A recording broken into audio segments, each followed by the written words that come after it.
Modern data centers expand to city blocks for our storage demands, but inside a smartphone or laptop, the internal volume is fixed. To pack more memory into those tight spaces, we have to build smaller, not larger. That miniaturization depends on the semiconducting properties of silicon. By starting with ordinary sand and purifying it to 99.9999999% electronic-grade silicon, we create a material whose atomic structure can be manipulated to control the flow of electricity at a microscopic level. To turn that purity into a usable structure, a tiny seed crystal is dipped into molten silicon. As it's slowly rotated and pulled upward, it draws out a heavy, dark, single crystal ingot sharing the perfect molecular alignment of the seed. This ingot is then sliced into wafers with a diamond wire saw.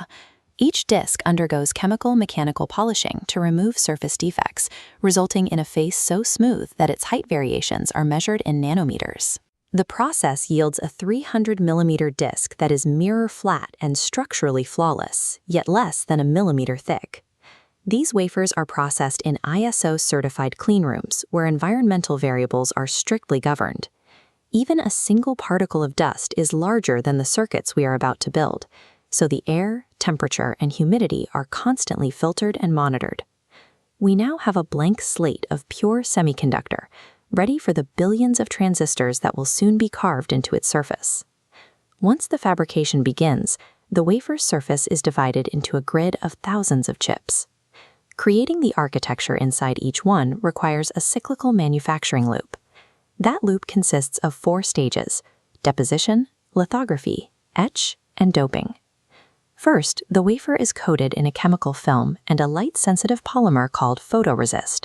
A lithography scanner then uses deep UV or EUV light to project a nanoscale circuit pattern through a mask, printing the blueprint into the resist. Plasma then etches away any material not protected by the blueprint, and ion implantation bombards the silicon with dopants to create the P-type and N-type regions required for transistor operation. By repeating this 4-step sequence hundreds of times, we build the chip's vertical structures layer by layer. This layering process is how we bypass the horizontal limits of the wafer, building complex 3-dimensional pathways where only a flat surface existed before. In DRAM, those pathways form a series of cells, each consisting of 1 transistor and 1 capacitor. To save space, the metal word lines that act as the transistor gates are buried inside trenches etched into the silicon. The most difficult part is the capacitor. We etch holes with an extremely high aspect ratio, long, narrow shafts extending deep into the wafer. These are lined with a high-K dielectric stack of zirconium and aluminum oxides, ensuring a stable bit of data. This vertical orientation allows us to pack billions of these charge-storing towers into a single chip, providing the high-speed data access needed for system memory. 3D NAND flash, used for long-term storage, takes verticality even further by stacking the memory cells on top of one another. The process begins by depositing alternating layers of silicon dioxide and silicon nitride, creating a vertical block reaching dozens of pairs high.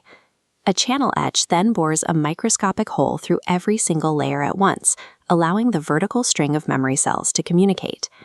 This stacking architecture allows a single chip to house terabytes of data, utilizing every micrometer of vertical height to maximize storage density. With the cells and transistors formed, the wafer enters the back end of line. Layers of copper interconnects are plated over the devices, wiring billions of individual cells into a cohesive network. Before the wafer is cut, it undergoes a probe test. Every chip is electrically mapped, and any die that fails to meet speed or power standards is marked for rejection. The wafer is then mounted to an adhesive frame and sliced into individual dies using a diamond saw. These raw dies are attached to a substrate and encased in a protective black epoxy resin. This encapsulation shields the delicate circuitry from physical damage and moisture, turning the nanoscale architecture into a component that can be handled and integrated into electronics. These individual chips are then soldered onto a multi-layer printed circuit board using automated pick-and-place machines and reflow ovens. To ensure long-term reliability, the modules undergo burn-in testing, where they are subjected to high temperatures and voltages to weed out any chips with latent defects. The result is the finished RAM module, the hardware that allows a computer to access and store information in milliseconds.